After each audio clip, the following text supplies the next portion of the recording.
What is up, GBA fans? This is John, aka Pokemon, and today Miguel and I are bringing you guys the power rankings.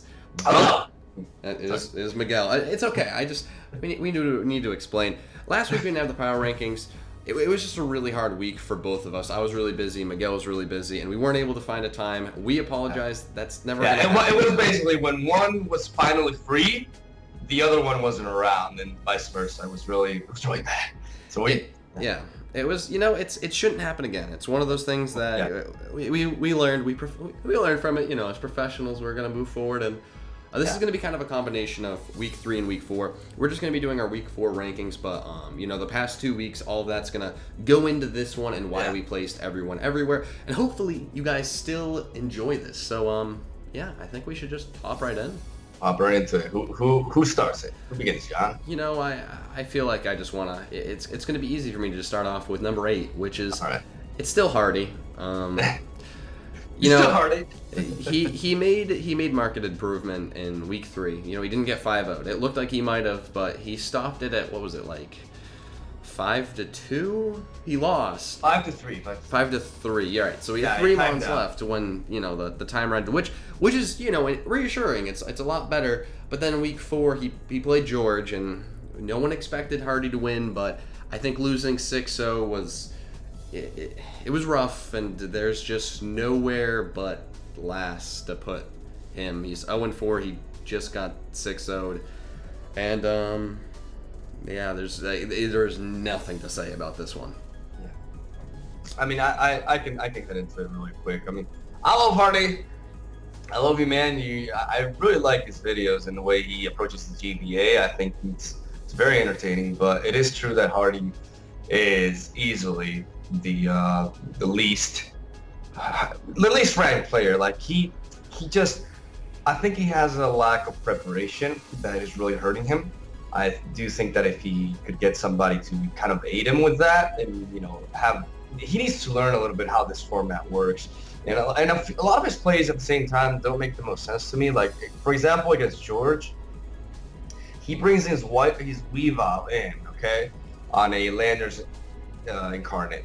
Now, that Landers Incarnate clearly showed Substitute before, so it's not Choice Scarlet, and yet he has a Mega Scizor designed to counter his Weavile, which he had showed before. He has switched into it before, but he goes for Ice Shard when he has Icicle Crash.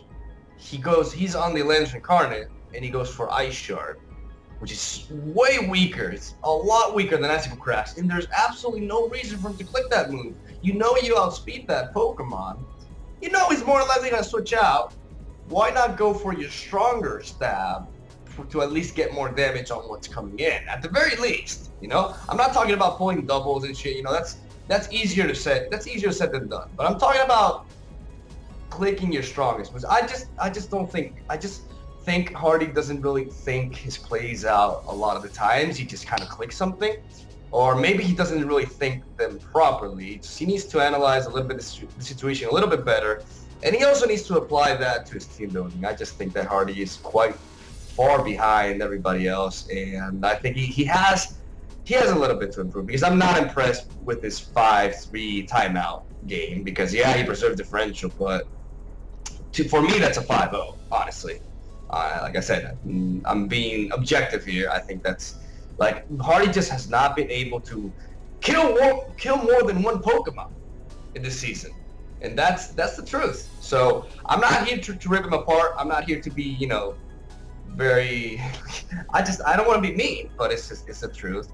Hardy does need to, but he has time. He has time to adapt and learn, and I hope he does. So he does so. At least he tries. He's trying, so that's all I care. As long as he's trying to win his games, that's all I want from Hardy. I think he has potential. I think he can do better, and I think he still has a few weeks to learn. So I think he can definitely improve. But as of right now, he just hasn't shown anything really.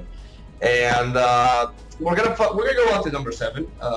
Because we do this snake order thing, me and John. My number 7 is actually MightyMamoswine, aka Nick. Even though he had a very, very, very nice victory today against Gearhart, a fellow division rival. Division rival, whatever. I was very happy for him in this game because he managed to finally get his first win. He did have I was very, I'll get later on to Michael, but his match against Michael played really well that game. He actually responded well. And next preparation, the Hydreigon set, as a former Hydreigon user myself, I don't quite really understand what it was supposed to do. And I think he kind of underperformed that game, like he did underperform the other two games. But his game against Gearhart, he was able to get quite a convincing victory. So I think he's on his way. If he keeps up this momentum and he starts winning some games, we can definitely see Nick go up in the rankings faster than you would expect. What do you think about it? What do you think about baby MightyMamoswine? So Mr. Nick, now Hardy is someone who needs to learn the format, has potential to be a lot better, and he is a much better player than his record and his differential shows, which is obviously very terrible. He'll learn, but someone like baby Nick, he knows the format. He's a good player. He's gotten a great team, but I feel like team building is the only thing really missing until this week. He definitely brought in a better team for his play style and just his opponent in general, and he had a pretty big win. He beat a conference rival who was 2-1, really doing well this season. Yeah. And it's a huge win. Nick was talking about it earlier, and there's a chance he could make the playoffs. Everyone else in his conference beyond Ellie only has 2 or less wins, so if he can keep getting some wins, he might be able to get himself up into a place where he could actually make the playoffs. So he's not out of it. He kind of benefits from having a slightly weaker conference than the other conference, but if he can keep this forward momentum, he could be in a playoff spot, and I'm really impressed with his last game. Playing against Mike, I didn't really take too much from it. I felt like Mike just made a huge improvement and played incredibly. Yeah. But we'll have to see. We'll have to see another week. I really want to see if Nick can bring another team that's going to keep him in the game the entire time. A few games he's made a few misplays, but the good thing about Nick is he always will admit when he made a bad play whenever he brought a team that wasn't as good as it should have been. He missed this and that. He knows what he's done wrong. He keeps learning, and I think we're going to see a stronger Nick from the second half of the season. And I definitely expect him not only go up in our power rankings, but go up in his own conference standings. First win's always the hardest, so let's see what he can do with the last 4 games. But moving on to number 6, it's actually Mike. And Mike is... He had a huge improvement week 3, and sadly we didn't get to talk about that. I mean, he was just phenomenal against Nick week 3. And week 4, it wasn't as bad as, the game looked on paper. Yeah. I think he lost, what was it, 5-0? 5-0, yes. Right, he did have a chance to win, and Mike is someone who is very new to, not only competitive battling, but the league format, and he has made such incredible improvements. This week, he was really busy. He wasn't able to get his team done till late. He learned a lesson that you got to get your team done before the last minute. The big thing he talked about was how he was kind of mind dead, or he was just dead from team building. He wasn't able to put his best into the battle, and that's actually... It's not an excuse, but rather what I'm trying to say is that's something you have to learn from in this format. You can't wait till the last second. You put so much time making the team, and you get into the battle, and your mind's it's jumbled. You got to get some rest for your mind so you can actually focus everything on the battle. And beyond that, I mean, he had a chance to win the battle. I think Ellie just, brought the better team that week and played really well. So while he did get beat pretty badly, I feel like he's still making improvement every single week. He's learning something in his losses, and again, he's another player who could be in the playoffs. He's 1-3 there. He's in the weak conference. 4 games left. Hey, if he goes 3-1, 4-0, maybe even 2-2, if the Staraptors don't win any more games or only win 1 more, he might be able to make the playoffs. So it's definitely not over for his season. He's getting a lot better, and I think him and Nick are really going to be racing to try to get past Gearhart this season. Indeed. Like I said, I was very, very proud of Mike on week 3. I think he played that game phenomenally. I really loved how he scouted for everything, and he really, got to certain points where he could identify, for example, that Nick's Hydreigon could not touch his Togekiss because, it was a support Hydreigon with only Dark Pulse, so it didn't have flash scanning or anything like that. And then he really capitalized on the coverage that his Pokemon had, particularly his Togekiss, and really tore down apart Nick's team. And this, he ended up taking a very convincing victory in his favor, and I was very impressed. by his performance. When it comes to week 4, I'm not unimpressed. Something that I want to mention is that the beginning of the season and such, I did aid Michael a little bit with team building. You know, I gave him some ideas and such. And I did not, like, the team that he brought against Ellie is 100% him. You know, he came up with all the sets and all that. I like this, for example, his Mew. His nasty plot Mew with Roost and Dazzling Gleam. I was a big fan of that. He took out the Mega Sableye with that. The only flaw I really saw, and the reason he lost that game is because he had nothing to break through the Vaporeon. He had a huge trouble, and he didn't really play around Vaporeon properly. And I think that he just didn't have the resources to do so with the team that he brought. So that's something that he lacked in preparation, was having a response for Vaporeon. Because once he broke through Vaporeon, Ellie did not have much for his Nidoqueen, for example. Even though, again, he did misplay Nidoqueen a little bit and let it take an excessive amount of damage from the Regirock, which is a Pokemon that he could have dealt with other mons on his team, honestly. But misplays here and there, it happens. Like, people still need to remember, this is the first time Michael is ever competing in this kind of format. He's not a competitive battler. He's learning the way. So he's improving a lot, and I was very impressed with both of his performances. I think, you know, he can definitely make the playoffs. You know, he still has stuff to learn, and he's still, but he's getting, like, I'm liking his preparation. I like some of the sets that he came up with, and I think that Michael is definitely going to be at the very least, a difficult opponent for whoever he faces. So that's why I have him at number 6. And hey, he could go up later on. I'm a Houston Gastros believer, but he'll be at number 6 for now. Number 5, I don't know about you, John, but I have Gearhart. I also have Gearhart. There we go. We're synchronized. So basically, Gearhart is here because Gearhart had a very solid start to the season. Now he's 2-2. He's actually packed a couple of losses these past 2 weeks. One against the Ellie, I believe. And the second loss was against Nick. Oh yeah, that's right. Forgot. So he's unfortunately, Gearhart has lost. His 2 losses have come against division rivals or conference rivals, however you want to call it. So that kind of sets him back. But he's still second, I believe, in the conference, and he's definitely, like, you can't forget, like, his 2 previous performances. Like, his match against Michael was phenomenal, and of course, you know, the dismantling of Hardy, which is not the most impressive thing in this league, but it is a win. So I think that Gearhart definitely has the potential to contend.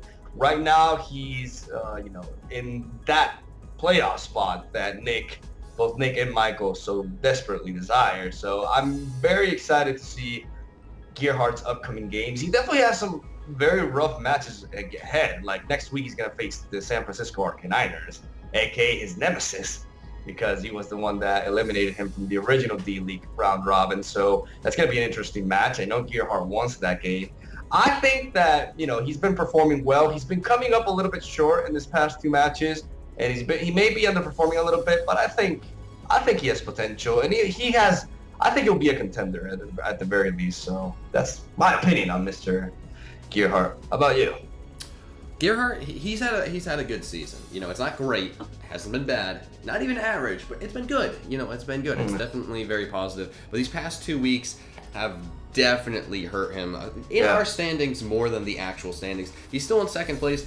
He's a game ahead, and I mean, I think actually, if he goes 3-1 and nobody, well, no, actually, if he goes 3-1, no one will be able to have more wins than him in his conference in these next 4 games. So everything is in his hands. If he goes 4-0, he's completely fine. But if he goes and he does that 2-2 thing again, he might be a little worried in the standings. But that's in the future. For now, Gearhart had 2 big wins against teams that didn't have a win, though. And then when he went against the number 1 person in his conference, he lost.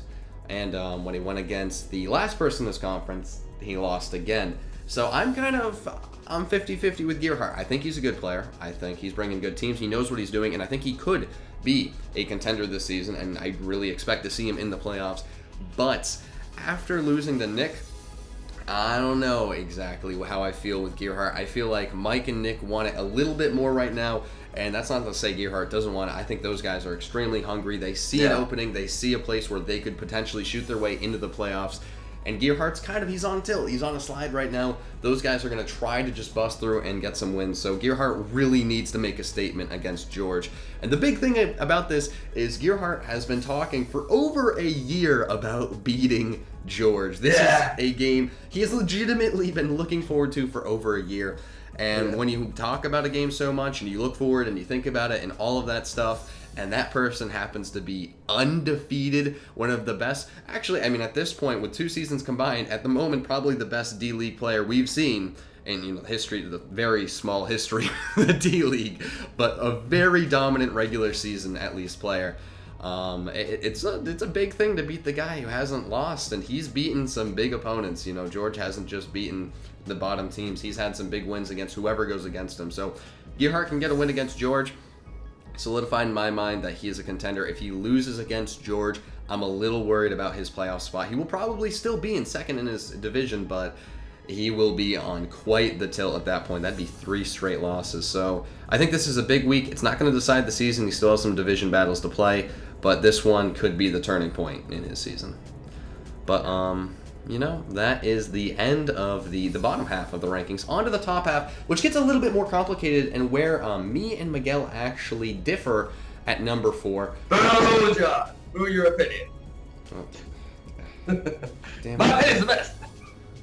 You know what? I'll just go on the real rankings, the one everyone should be paying attention to. Okay. So number 4, I do have Will. Now, I still believe, and I know that Will is a playoff contender. He is in the stronger conference, though, and that might make it a little bit more difficult for him.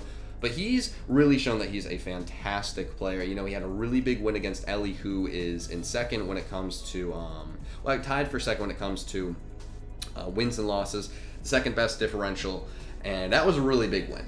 But then he did have a loss against George and the Arcaniners, and then he did have a big loss against a division rival in the Shelmets. Now, I think Will is much better than the number 4 ranking, but at the same time, I don't know if he's really better than Ellie and Gassie, and that's kind of confusing to understand. How can he be better than number 4 if he's not better than those next people? Well, I feel like those people are all pretty close together, and this half of the season is where we're really going to see them separate themselves as they get more battles.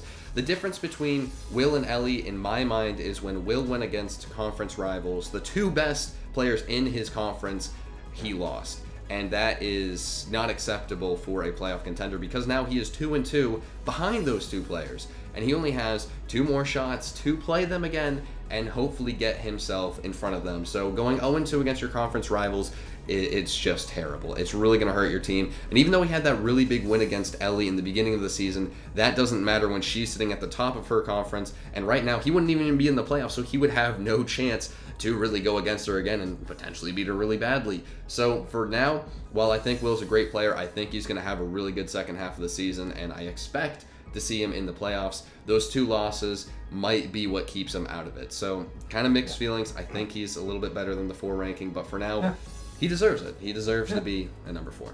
Miguel? Yeah. I actually have Ellie at number 4 instead of Will, and I'm going to very swiftly go over the reasons as to why.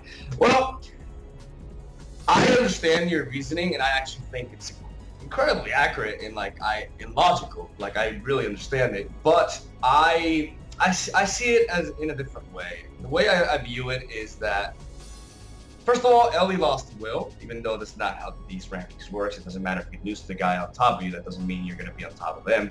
But she did lose to Will. Will defeated her quite decisively. And the thing is, the only 2 players that Will has lost to are the number 1, number 2 guy, who do happen to be in the same conference. Something that I want to point out, you guys. We actually made these conferences completely by randomizing it. We randomized everything. So the conferences and the I believe and the schedule. I may be wrong here, but we basically, it was all especially the schedule and everything. It was all completely randomized. So we don't have a say. We didn't know. There's no way you can tell. It's normal for one conference to be a little bit stronger than the other. That's just gonna happen. It's just how it is. So Ellie, I think she's performed well. but she hasn't impressed me as much because her victory against Nick, she really struggled with the Gastrodon when she misplayed a lot around it, and that kind of, I was not impressed by that performance.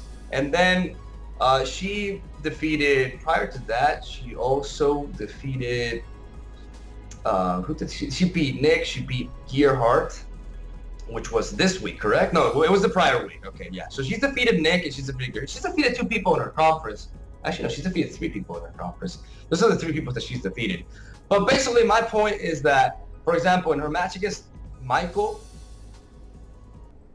I was very, she basically was able to maintain her team alive because of Vaporeon, you know what I mean? But it wasn't like, this may sound bad, but I take it more as a missed preparation for Michael for that Vaporeon than points for her, you know what I mean? I think that she's doing well. I think that she's the top contender. I do think she will make the playoffs for sure, but I don't think she's as good as the other 3 people that I have on top. Regardless of record, regardless of playoff potential, when I approach these rankings, I'm gonna look at everybody individually, and I think Ellie is good. She's number 4. Number 4 is a very solid spot, but I still do not believe she's at the level of the other 3. I think she's almost there. I think she can definitely prove me wrong. I think she can definitely climb up the rankings in the future.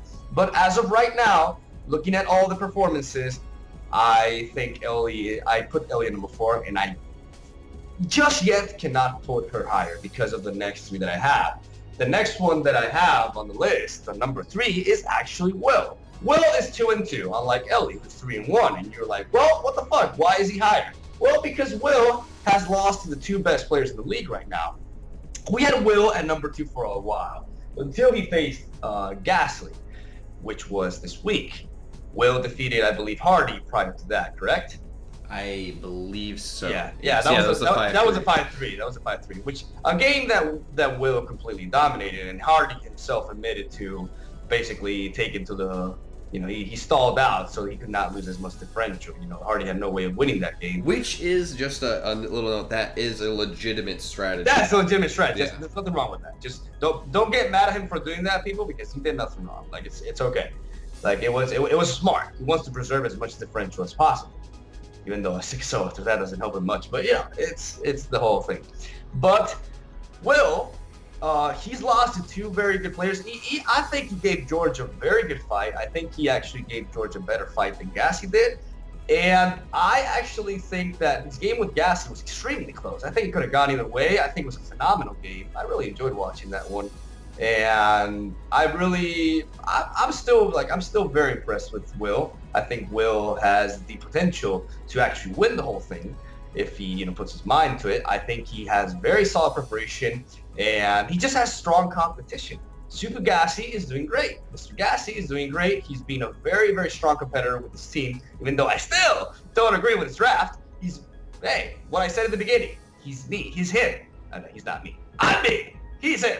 So basically, he knows how to use he plays the game differently than I do. So while I don't agree with his draft, he's really putting it to use. And the game against Will was a very good game, very, very close game, a narrow 1-0 victory, thanks to the clutch reunion class with Trick Room, which pulled it off for Gassie. It was a phenomenal game to watch. Both of them played great.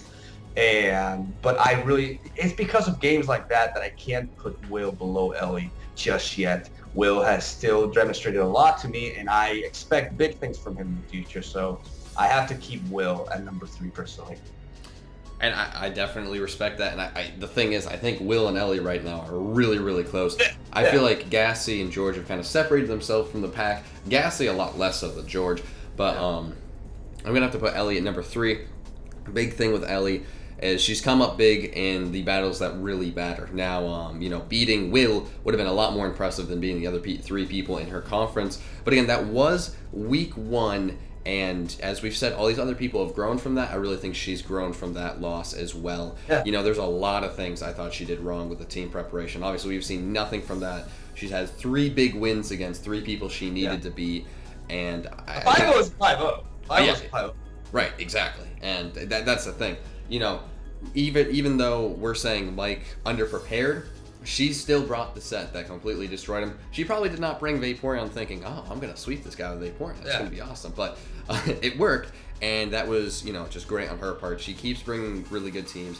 And what I want to see is I want to see her have a big game the next time, because she has one more game against the next conference. Am I correct, Miguel? Yes, it's 2 games each season, so she already played Will. Who is she playing from the other conference besides? He's not playing George, I know that. So she's I think she's playing Gassie. Is she playing Gassie?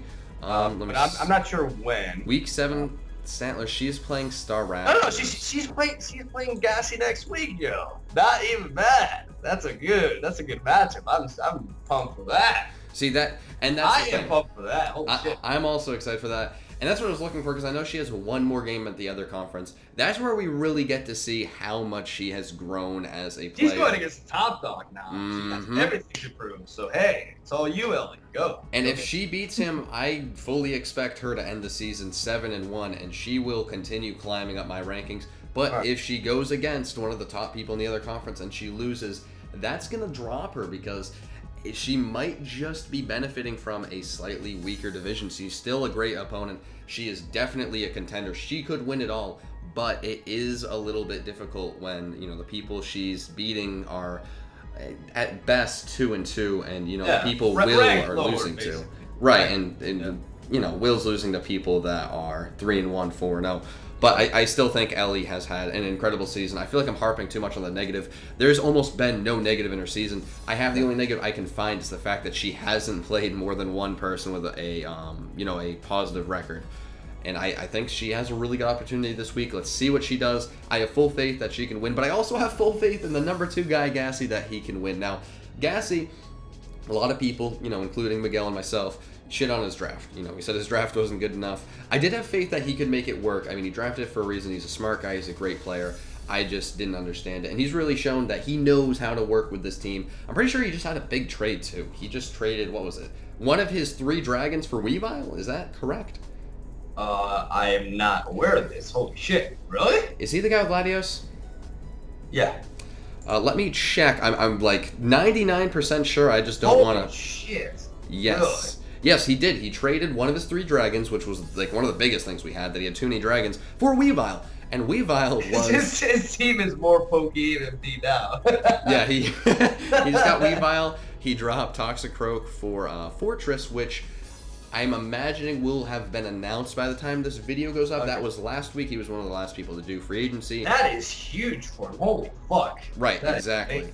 That is insane. Oh, God. Not only has he bounced back from his only loss, which was against George, who has beaten everybody in a big fashion, and getting a win against, against Will, which is a huge win. So he's 3-1. He bounced back after a loss with a huge win, and then he made 2 huge transactions. I think Gassie is in it to win it. We're going to see him in the playoffs if he continues this. If those members of the team, the new members on his team, make his team even better, and he keeps playing at the level he's at, we will most likely see him in the playoffs. And he might be the guy who gives George a run for his money. We could see Gassie win it all. I mean, there's only, positivity and compliments that I can shower on Gassie. It's losing to George and losing the number 1 person in your conference. It's always, it's a big loss. And then seeing the other guy in your conference be ranked higher than you in all the power rankings, and then going out there and beating him, I don't know. I think that's it was a really big statement game. I'm really proud of Gassie. I think he's just had a phenomenal season. He's gotten better and better, and he has proved everybody wrong, and he just keeps proving that he deserves to be here. And I hope to see him in the draft league format for a long time, because he is a very good player. Miguel? All right, so I'm going to talk about Gassie. I'm not going to be as, positive and rainbows and flowers as John. It's because you're a dick. It's because you're a dick. Perhaps. Okay, I'm gonna say it right off the bat. Gassie proved everybody wrong. He's number 2 in rankings. I'm not going to talk shit about the guy. Don't get me wrong, but I'm not everything that I'm going to say is positive, basically. And I feel like it's important to say this. And I'm looking at you, Gassie. I want you to listen to what I'm about to say. First of all, I think he's been doing really well. I think he's been in every single game. He gave George a good fight. His game against Will, fucking phenomenal. One of the best games of the season, in my opinion. outstanding game. Great way to preserve his win condition to the lane. You know, it's not always that you see people preserving their goddamn win conditions. And when you see, like, he did it very well. Like, that Reuniclus came in clutch for him. And I'm very proud of Gassie. I'm very proud of proving him wrong. I'm very proud of that. That trade is insane. That trade is so good for him. It's crazy. I'm very proud of that too. But something that I feel that Gassie needs to deal with is he needs to, Gassie, and don't take this the wrong way, I fucking love you and you are number 2, so you're definitely one of the best, but I really want you to drop the shoulda, coulda, woulda attitude. I really think you overdo it with that, and it's nothing against you, but for example, your match against George, you can't be like narrating and every single second being like, if I had done this, I don't know why I did this. What the hell did I even do this? You can't do that. You can't do that to yourself. I'm not talking about, you know, appearances or the public. Fuck that. I'm not talking about that. I'm talking about yourself. You can't do that to yourself. You can't second guess everything you did when it doesn't go your way. It's not fair to yourself. You're a good player, man. You build well. You perform well. You came up short against George, but don't beat yourself up like that. You can't be like, why did I do this? Why did I do that? I was distracted. No, stop it. Just be like, hey, the better man won today. I learned from my mistakes. I'll come back stronger next time. That's what I want to see, Gassie. Like I said, don't take this the wrong way. I love you, man, and I'm very happy with how well you're doing, but you really need to be careful about that attitude because it'll get to you. Like it's not good. It's not a good approach to it. I know you're a very competitive guy. I am too, but I really want you to, because he's performing really well. But the one loss he has, it was kind of like, it's okay, Gassie. Everybody loses. You know, you can take it. Like it's not. You didn't do anything specifically too wrong. You made a few misplays, but don't beat yourself up like that for it. You know what I mean? That's basically my whole approach. Something I do it too a lot, but it's best to just drop the 3 guys, the shoulda, the coulda, and the woulda. Just drop them, let them go, and just focus every week. Take it one, like Beaver Man, aka Gump, says back in the day, take it 1 week at a time. If you make mistakes, if you do this, you do that, if you fucking make a Stoutland without happiness, well, hey, that fucking sucks. Yeah, I've been there, but don't let that attitude really, you know, kind of like corrupt you in that sense. Basically, just focus on your games every week, and I do believe Gassie's been performing phenomenally. I hated his draft, honestly, but he's proven me wrong. He knows how to put them to work, and I'm very proud of him. I'm very happy with how well he's doing. I just want him to not focus so much on that aspect when things are not going his way, and take what he did wrong and use it to his advantage. Basically, learn from it and become better. That's basically my whole point. I hope I didn't come off like a dick saying this. I did this from... No, dude, you made it sound like you're going to run into him, and then you just gave him really good and nice advice. Okay, cool. Okay, I just wanted to make sure that I expressed myself well, because me and John both know that sometimes I kind of mess it up, you know? Take your foot and stick it right into your mouth. Yeah, but that's basically my whole point from Gassie. Keep doing that, but don't fucking beat yourself up and drop the ifs. Don't hindsight is bullshit. Hindsight should not even exist. Whatever you do, you fucking do it. If it was if it was a misplay, then hey, learn from it and apply it next time. Don't beat yourself up over it. And yeah, that's why I have Gassie at number 2. At number, it's my turn, right? At number 1. Yes, sir. At number 1, of course, we have George, aka SceptileMC, the coach of the San Francisco Arcaniners. Why is he number 1? Because he's the best. Around, you know, he's the best out there. He's 4-0. His game against Hardy, his destruction of Hardy is just, oh my god! Like it's the team he brought, like physically defensive Mega Scizor. What is a Weavile? That is like the ultimate Weavile counter. It's stupid. So like he had an answer for everything. He completely shut him down. Not a single one of his Pokemon went down. He brought some really cool sets. I believe he brought offensive Arcanine, correct? I think so. I mean, I don't think you even saw it, so I don't know if it matters. And Sub Landers Incarnate was really smart too. Just the way he dealt with everything, like he just, man, it's just like some people are like, some like good players, they struggle facing more inexperienced players or players who make plays that don't make the most sense. You know what I'm talking about? Oh, I have a big point with that when I get to that. Exactly. George just kept his composure, even though he didn't understand some of the plays Hardy was doing. He was just doing his fucking own thing, just sticking to his game plan, and it was just a pure display of a Pokemon's master right there, and he did really well. There's nothing more that I can say about George. He's the best. If you want me to say otherwise, fucking beat him. You look at that. Let's see if he loses a game this season. And I think it's my time now. Yeah. There's what the fuck I have to say. George is 4-0. Yeah. He beat Will. He beat Gassie. And then after beating 2 huge contenders, he didn't just beat the worst team. He 6-0'd the worst team. And it was like better than a regular 6-0. I mean, the team he brought was fantastic. He preserved everything so well. He really never was in a situation where he was going to lose anything on his team. It was fantastic. He was checking for like HP fire on Weavile just to make sure that his Scizor could wall it, and that is just fantastic. Make sure you keep your win conditions. Make sure you keep the thing that will completely stop the only thing on his team that could potentially sweep. Exactly. And it was just fantastic. Now, I've known George for a while, and this goes past my just being a GBA analyst and not biased but knowledge of the player. And I've been battling him for a long time, and the number one knock I and everyone else had on George was he eventually got too good for his own good, and he couldn't play anybody who was not a high-level opponent. He'd go in against someone who, wasn't at the top of the ladder, and he'd just over-predict every single play because he didn't understand that guy might have a Greninja with 4 water moves. Like, dude, It's not going to hurt your grass type. Just go into it. It doesn't have Ice Beam. You're fine. Like, come on, he's awful. And that isn't an over-exaggeration, but that shit happened. And when you get into this, format, you got to be a little worried when you go against Hardy, and Hardy, I love you. I think you're getting a lot better. But when Hardy's going for Sludge Wave, when Hardy's going for Roost as you're going for Sludge Wave that keeps doing more damage and you don't understand what's going on, the regular George, I don't even know what he would have done. He might have just switched out and been like, fuck, what is happening? He has something up his sleeve. But this time he just kept going for it. In the end, Hardy thought Sludge Wave had a chance to miss. George just kept going for what made sense, played safe, played his game. Hardy, please. Goddamn.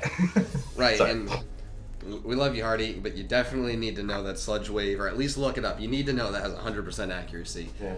But that's the thing. He's completely rounded out every part of his game. The only knock that we had anyone was, hey, he has struggles against people who make plays that don't make the most sense to him. Now he has completely rounded that out. He has dismantled the top teams. He is dismantling the bottom teams. He's dismantling everybody who stands in his way. And I would be shocked to see him drop a game this season, and that is just because he is playing at such an incredible level. I mean, he is just... But he doesn't take any week for granted. No. He brings his fucking A game, or it doesn't matter if you're Will or you're Hardy. He's bringing his A game, and he's going full on force against you. That's what I love about it. Yeah, he doesn't underestimate anybody. He's going to do his best. I think he prepared more for Hardy than anyone else because he wanted to. Because he didn't want to lose to him. He was like, he's the severe underdog. I refuse to lose this match. And he fucking 6-0'd him. That's a champion right there, man. I'm telling you. Yeah. It really is. And that's a force to be reckoned with. Everybody watching this who is in the D-League, I want you to put a big target in his back and try to beat him, because if you beat him, that's huge for you. I mean, this is a historic run. I mean, he is just killing it. The only other 2 people in GBA history I can think of who've had a run like this would be the guy sitting next to me, figuratively, and Gubbs.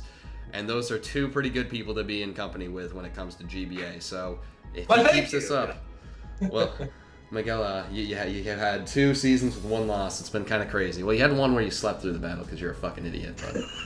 Thank you. I appreciate the honesty. You're a fucking idiot. Dude, you slept. How do you? I was at my parents' house. We're not bringing up the past. God damn it, Miguel. That you could have the George Miguel battle that never happened. That could have been. I'm pretty sure somebody put a sleeping pill on my water or some shit. I don't know. It wasn't my fault.